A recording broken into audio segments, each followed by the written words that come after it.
据澎湃新闻的报道称，载着美国总统气候问题特使约翰的车队于4月14号晚上22时抵达了上海。此前，这位特使在接受相关的采访时就表示，他将于14号至17号访问中国和韩国，目的是希望能在拜登22号至23号召开的联合国气候变化大会以及全球领导人气候峰会之前，与中韩双方领导人就全球气候问题进行会谈。这一消息令外界舆论认为，在当前的中美关系紧张的情况下，此次访问将给两国关系带去积极的变化。但让人意想不到的是，就在美国特使刚落地上海之时，中国就选择了用实弹迎接。在4月15号至20号，解放军将在南海的附近海域举行实弹射击演习。有分析认为，时间上如此接近，显然并非巧合。值得注意的是，约翰此前曾表示，他和拜登都希望能继续在气候问题上与中国合作，但他强调，气候问题是一个独立的话题，在人权和经济问题上不会让步以获得中国的合作。毫无疑问，这又是一则充满了猫腻的声明。透过这一则声明可以看出，虽然此次的访问是拜登上任后首次派遣特使至中国，但这又是一场作秀而已。不过，这也不是美国第一次这样做了。无论是过去还是现在，美国都没有真正的想过要和中国建立和平友好关系，因为美国人心里也十分清楚，他们想要的中国必然不会给，所以解放军才会在美国特使抵达上海之时，在南澎列岛附近举行为期6天的海军实弹射击演习，以示对美特使的欢迎。那么，美国人这次究竟是想来干嘛的呢？实际上，美国当下虽然把中国视为最大的竞争对手，但是在气候变化、贸易等问题上，他们也离不开中国。然而，只要涉及到高科技领域以及地缘政治问题时，那对中国的围堵就成了拜登对华政策的主要特征，而这其实就是当下国际秩序的基本逻辑。不过，拜登想要在高科技领域绕开中国已经是不可能了。就拿半导体来说，美国的芯片产能仅占全球的12%，而全球80%以上的芯片生产都集中在亚洲。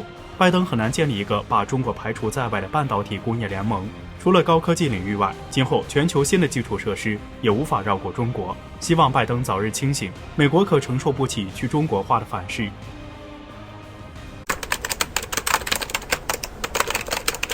在中美博弈逐渐升温之际，美国总统拜登做出一个意外举动，拜登派出其气候问题特使克里访问中国，这引发了欧美的舆论关注。这将究竟是示好还是另有他图？美国广播公司看文称，下周拜登将主持气候峰会，目前已经向40位国家领导人发出邀请，但是中方目前还未做出回应。而拜登派出气候问题特使是在向中国示好，这是拜登首次主持国际峰会，7国集团、20国集团的主要国家、相关地区和大国基本上都囊括。在美国看来，这将是展示美国全球领导力回归的一次好机会。而近些年，中国则在气候方面影响力很大，而且美国可能趁机在气候问题上大做文章，逼迫中国做出更多让步。美方声明中就充满着猫腻。中方在美方发布消息后才正式回应，双方对外发布信息的部门也不同，美国是国务院发布消息，中国则是生态环境部发布消息。这说明美国又把气候问题政治化。而在访问前，克里还曾公开叫嚣，其团队致力于找办法迫使中国对其在气候谈判中做出承诺负责，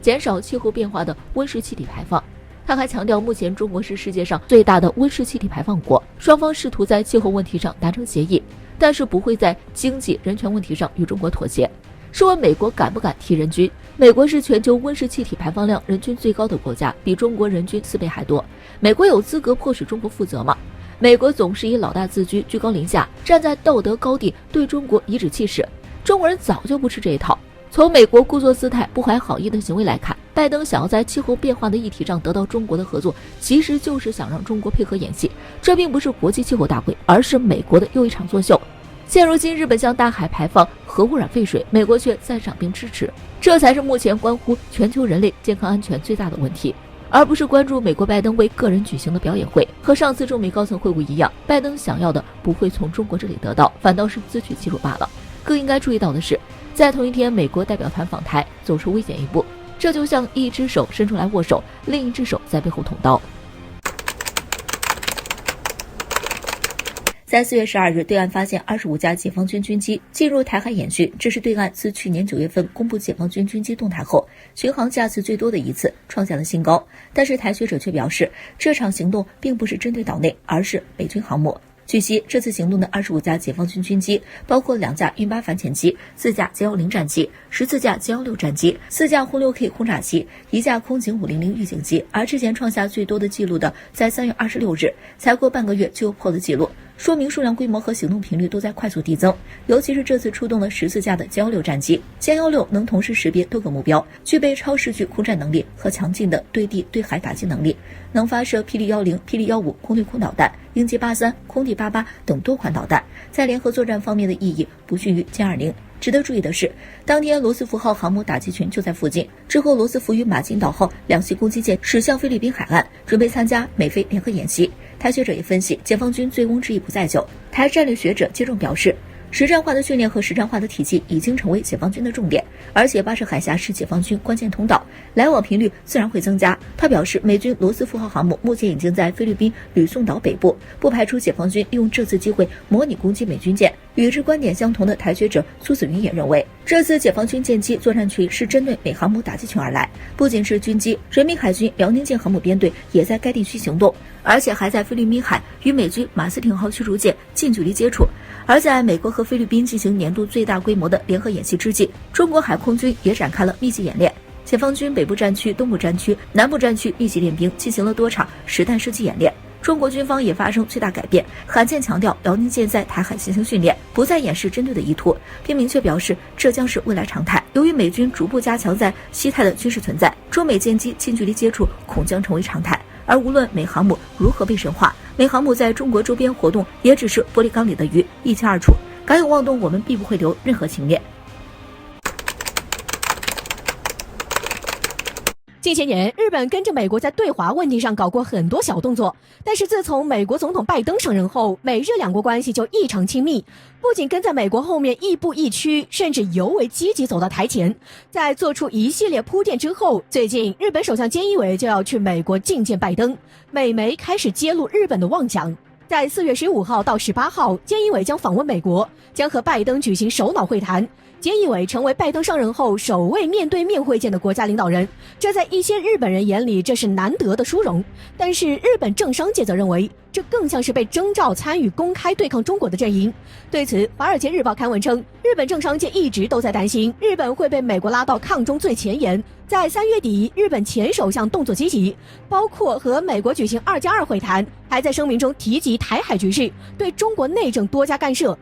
美国拉拢13国质疑世卫组织溯源问题上，日本也参与了。不过在新疆问题上，日本并没有跟着美国、欧洲等制裁中国。此外，拜登也曾多次向菅义伟施压，敦促他在联合声明中提到台湾。但是目前日本还较犹豫，最大的原因就是来自日本企业的压力。